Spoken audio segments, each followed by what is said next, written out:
Eos Prime basked in the soft amber glow of its twin suns, a glittering jewel on the edge of humanity's explored frontier. Its air, rich with oxygen and humming with artificial pollination drones, smelled faintly of ozone and fruit blossoms. The colony was young, barely 3 decades old, but already thrumming with culture, innovation, and life. Research domes gleamed on the green cliffs above aquamarine oceans, and the capital, verdant Hold, thrived within a canopy of genetically engineered trees that reached hundreds of feet into the sky. If Earth was home, Eos was hope. Governor Linyamar stood on her balcony, sipping from a ceramic mug while the first shuttles of the day skimmed across the horizon. She was tall, with angular features and eyes that missed nothing. Behind her, a low chime signaled an incoming priority comm. She turned without haste. Another resource dispute from the western districts, she guessed, or perhaps a procedural update from the orbital array. She never imagined it would be the end. "Governor," came the voice, tight with control but threaded with urgency. Lieutenant Soren's face flickered onto the display. "You need to see this." Mar's fingers hovered briefly over her wrist pad before she accepted the relay. The holographic feed projected across her suite. In orbit, the monitoring array fed a flood of visuals, anomalous readings, vessel signatures. Dozens at first, then hundreds. Then the numbers broke containment. "What in God's name?" "They came out of slipspace without signature," Soren said. His voice dropped. "No markings. No response to hails. Defensive systems are powering up automatically." The feed refocused. The approaching vessels were not like any Mar had seen, angular, almost predatory, moving in synchronized silence. No trailing heat, no familiar energy distortion. Just the cold glide of inevitability. "Put Verdant Hold under lockdown," she said. "Full colony broadcast. I'm coming to command." Before Soren could reply, the first lights dimmed. A tremor passed through the building as the gravity stabilizers wavered. Then came the distant sound, like thunder beneath the ocean. Children ran screaming through the marketplace as the skies above Eos Prime darkened with impossible geometry.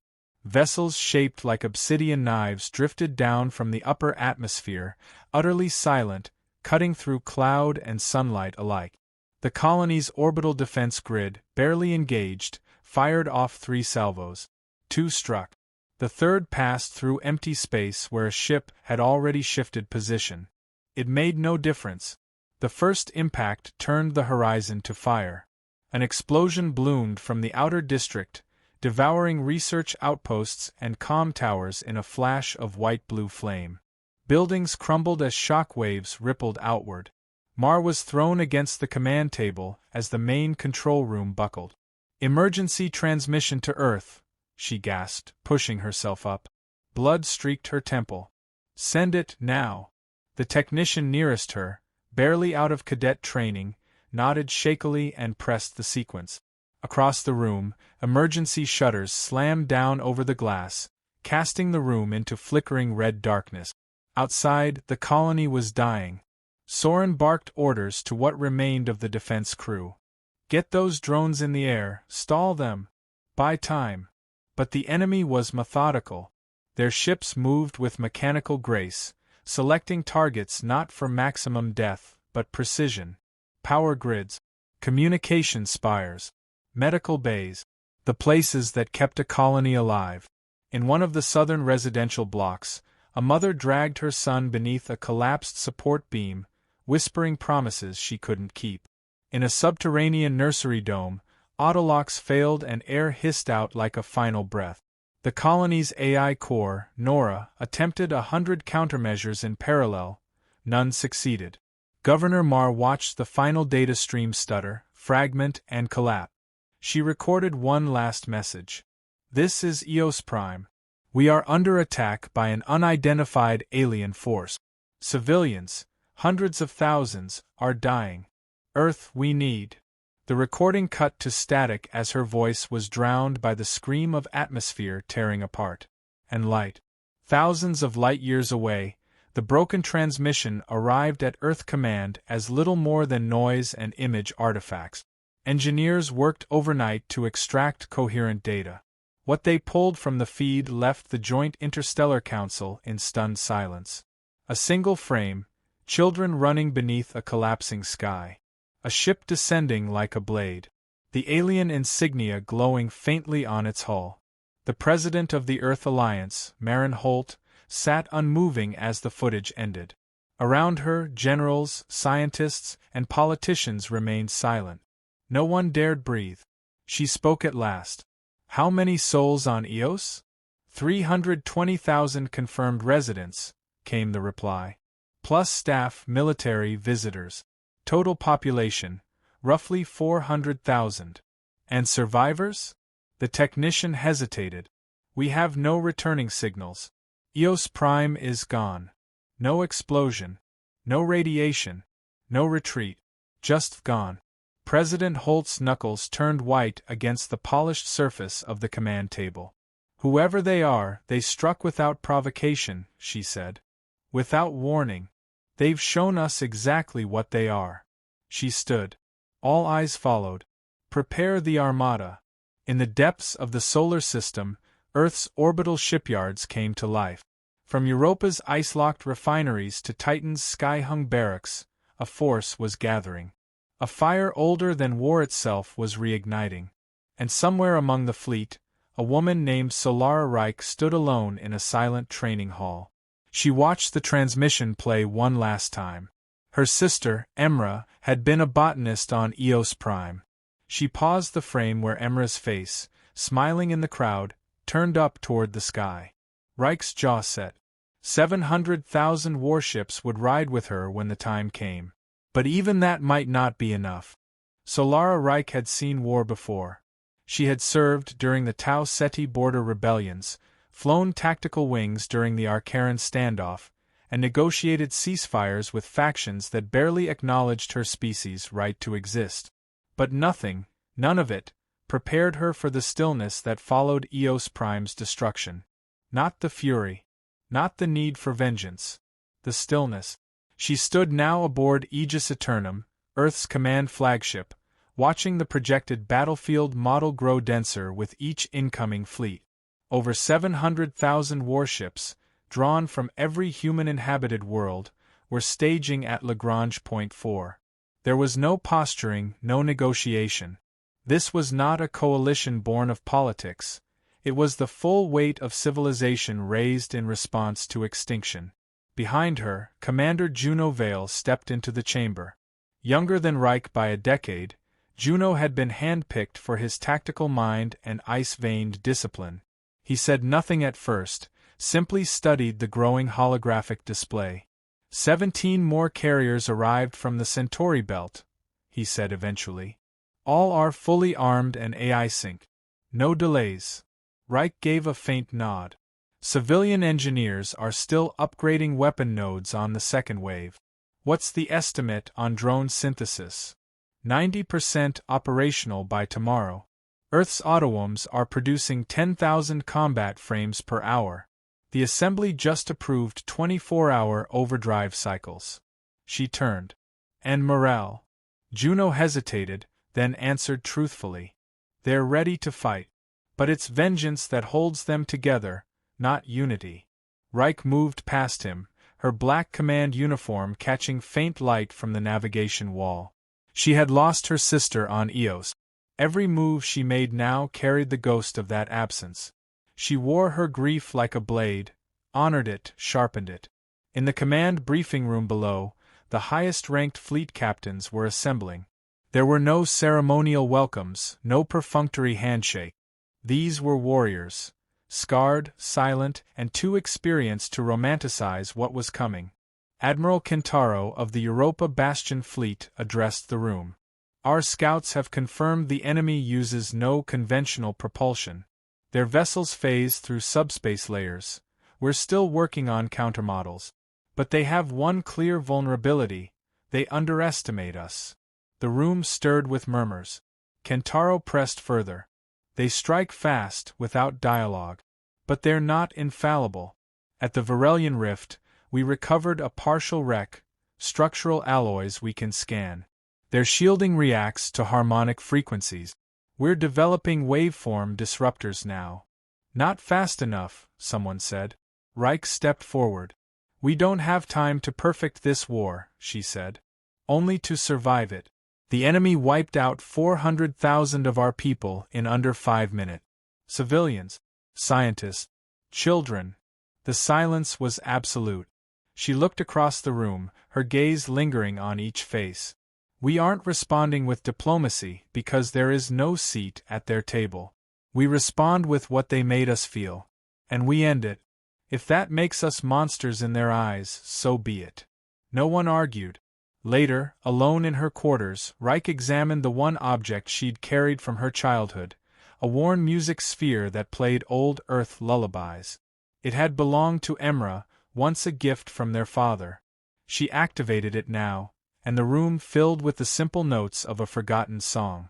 She closed her eyes and allowed it to play, even as news feeds whispered reports of planetary mobilization and orbital deployment. Somewhere in her chest, amid the fury and command protocols, her heart remembered what was taken from her. On Earth, President Holt stood before the Interstellar Assembly, facing billions through broadcast channels across every known colony. She wore no ceremonial robe, no insignia, only a simple suit and a face aged 10 years in a week. They thought we would break, she said. That fear would divide us. But humanity does not forget its dead.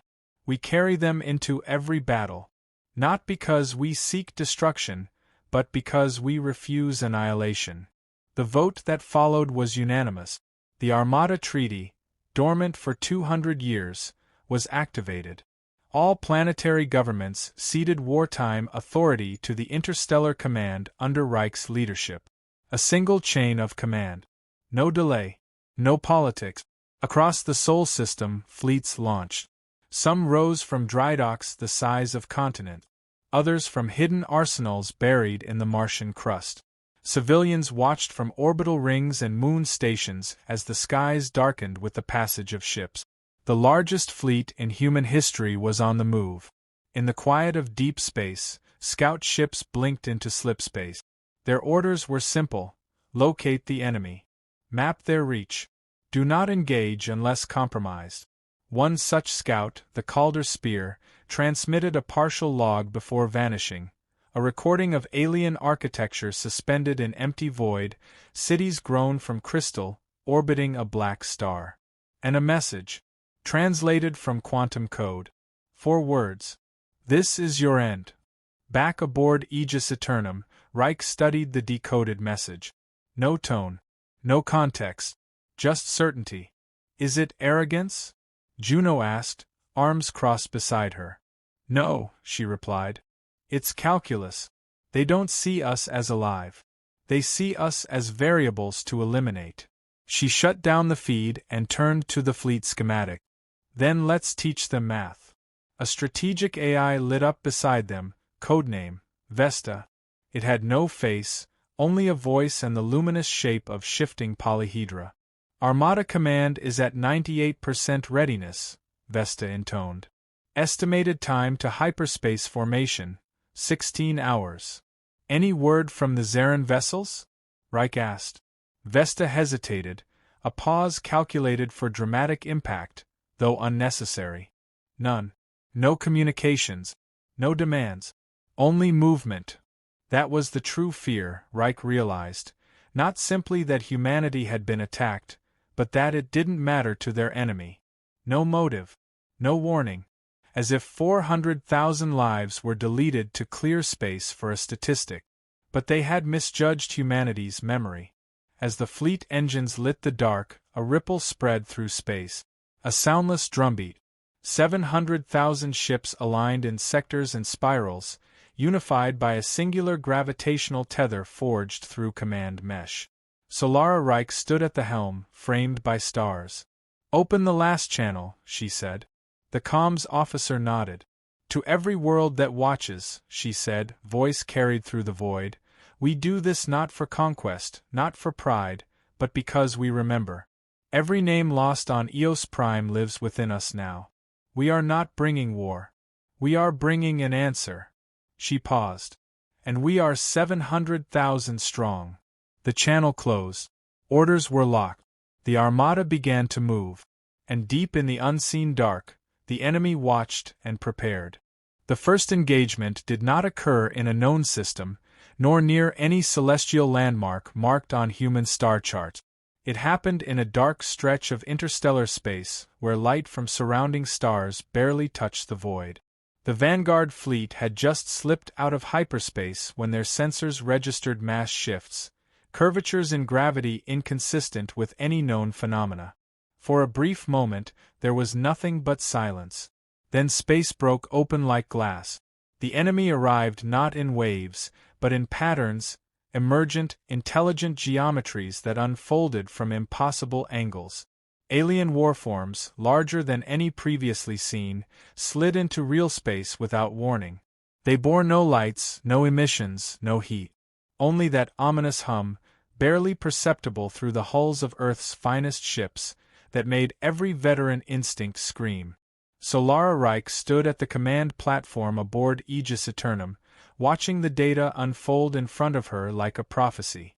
Beside her, Juno Vale coordinated formation data with sector commanders, his voice clipped, precise. "They're boxing us," he said. 8 vectors, synchronized approach. Classic siege formation. "No," Reich murmured. "This isn't a siege. It's a test." The enemy made no attempt to hail. No broadcasted language. They simply moved and killed. The outer picket lines were hit first. The destroyer Marlin Hex vanished in a burst of disassociated matter. No debris. No explosion. Just annihilation, as though it had been erased from probability itself. Then came the Nova Bell, crippled mid-transit as its AI failed to interpret the incoming projectile. It wasn't a weapon in any known sense. It was a distortion, like folded reality sent forth to crush thought. Reich activated the fleet-wide command interface. No autonomous targeting. Full manual overrides. Adaptation patterns must come from human instinct. Spread all vessels to minimal safe distance. I want visual contact on all sides. Admiral Kintaro's face appeared beside hers on the display. "They're forcing our hand." "We're here to be forced," Reich replied. "Let's show them what happens next." The order passed like lightning through the command lattice. Human ships responded as one, massive warforms shifting into a dispersed configuration designed not for brute strength, but for adaptive response. From the frigates on the edges to the dreadnoughts at the core, Earth's fleet lit the dark with a coordinated ignition of their engines and magnetic shielding. The first salvo launched. Coils of plasma streaked across the void. Railguns boomed like ancient thunder. Drone swarms formed living clouds, arcing toward enemy clusters. For the first time, the aliens responded, not with shields but with geometry. Their ships reshaped, deflecting attacks by altering their surfaces, folding inward like origami. Missiles passed through gaps that didn't exist a moment earlier. Drones vanished as though falling between seconds. Still, humanity pressed forward. Aboard Aegis Eternum, Reich watched a tactical feed isolate one of the enemy craft. It moved like a predator, but its flight pattern hinted at something deeper: calculation, curiosity. She marked it. Lock fire pattern 17G feed target coordinates to fleet core. Juno executed the command. 12 capital ships opened fire in perfect synchronicity. The volley struck before the alien vessel could shift form, and for the first time, one of them faltered. Its structure imploded inward with a flare of ultraviolet light. Cheers erupted across the command deck. But Reich didn't smile. "They wanted us to see that," she said, her voice quiet. A moment later, the trap revealed itself. From behind the battle line, a second wave emerged, larger, more densely packed. These ships were different. Darker, irregular, and pulsing with internal energy. A warning flashed across multiple systems. Communications blackout across half the fleet. AI support units crashed mid-calculation. Navigation grids blinked red. The enemy wasn't just fighting them, They were learning. Reich's instincts screamed. Pull the outer wings. Regroup along the 7-axis, shield the carrier line. Too late. For human carriers blinked out of existence, engulfed by gravitational implosions that warped even time around them. Tactical coordination collapsed. Within minutes, the left flank began to fracture. Juno's hands flew across the interface, rerouting control to manual divisions. We're losing cohesion. If we don't re-establish quantum sync, the secondary formation collapses. They're targeting our minds as much as our weapons, Reich said. Pull the command bridge AI offline. Full analog fallback. Vesta, shut yourself down. The AI flickered for a moment. Acknowledged, Commander. It has been an honor. And then Vesta was gone. The lights on the bridge dimmed as redundant systems kicked in. Paper maps unfurled. Manual relay systems buzzed to life for the first time in decades. It was as if the fleet had stepped backward into a more primitive era, yet somehow it felt more human. The tide turned again. Admiral Kintaro reappeared. We're adapting. Old patterns work. Simpler is better. They can't predict the irrational. Reich's mouth tightened into a grim line. Good. Let's give them madness. Within the chaos, humanity did what it had always done in the face of extinction. It created strategy from desperation. Pilots rewrote flight paths mid-dive. Gunners fired from instinct. Entire squadrons sacrificed themselves to shield medical ships. It was brutal, costly, and effective. One alien vessel was caught in a web of manned assault pods. Human marines, armed with void cutters and mag blades, boarded it directly. The live feed didn't last long, but it captured enough. A glimpse inside. The ship was alive. Not grown, not built, evolved. It pulsed with organic architecture, and in its core, something watched. Not a pilot. Not a brain. Something else. One of the Marines transmitted their final words through a static clogged channel. Battle stretched into its third hour. Debris drifted across the starless sky like metallic ghosts. Entire planets could have been born and died in that space of time, and still the two sides tore at each other. Humanity's numbers gave them reach, but the enemy's fluid unpredictability meant every gain cost blood and brilliance. In the midst of the slaughter, Reich saw patterns emerging. They're not fighting to win, she whispered. They're observing us. We're still the experiment. He frowned. Decide what? Whether we're worth preserving, or worth eliminating. Outside, the battle reached a critical fulcrum. The central node of the enemy formation collapsed, an implosion triggered by a human gambit using stolen harmonic frequencies. For the first time, the alien fleet recoiled. Not in panic. In consideration. The remaining ships began to pull away, not routed, not defeated. Simply done. They folded out of space, leaving only void and wreckage behind. The battlefield, once thick with fire and fury, became quiet. No signals. No pursuit. Earth's fleet held, but only barely. Juno looked around at the damage report. Was that a retreat? No, Reich said. It was a conclusion.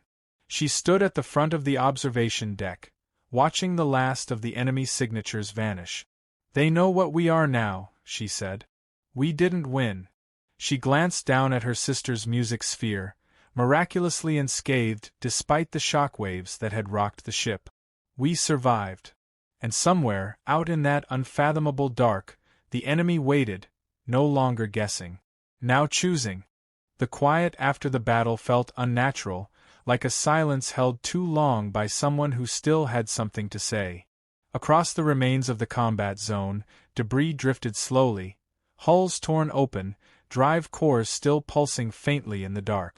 Earth's fleet, battered and scattered, formed a loose perimeter around the ruins. No one declared victory. No one cheered. They simply counted the dead. Aboard Aegis Eternum, Commander Juno Vale ran through casualty tallies with an expression carved in stone. 17,000 confirmed lost. 400 ships unrecoverable. 2 entire squadrons unaccounted for, vanished like the enemy vessels that had erased them. Even in the brutal calculus of war, it felt like a wound that wouldn't close. Solara Reich stood before the main viewport, arms folded behind her back. The stars stared back, cold and unchanged, as if the galaxy hadn't noticed a thing. They didn't retreat, she said. They paused. Juno turned. We should regroup. Reinforce the flanks. Recall the second wave before they commit to deep subspace sectors. Reich didn't answer immediately. Her eyes stayed fixed on the emptiness. They weren't here to destroy us, she said, almost to herself. They wanted to understand the shape of us. Our decisions. Our rage. Our limits. Juno stepped beside her, voice low. Then what now? We wait for them to come again? Or do we strike first? I don't think they care who strikes first, Reich said. I think they're building a verdict. Behind them, the bridge was unnaturally still. Even the hum of auxiliary systems seemed subdued, as if the ship itself had fallen into thought. Around the fleet, distress signals pinged from drifting wreck. Recovery teams were already moving to salvage survivors, though some parts of the field remained too unstable to enter. Out there, scattered among the cold remnants of war, were fragments of the enemy's design, biomechanical tissue, geometric alloys, remnants of structure that defied explanation. Scientific teams had begun to examine the material under extreme protocols. Early analysis revealed shocking truths. The enemy wasn't simply alien. They were post-material, life forms that had moved beyond biology and machine into something else entirely. And they weren't a species. They were a judgment. From Earth's deep black stations, encrypted intelligence began to surface.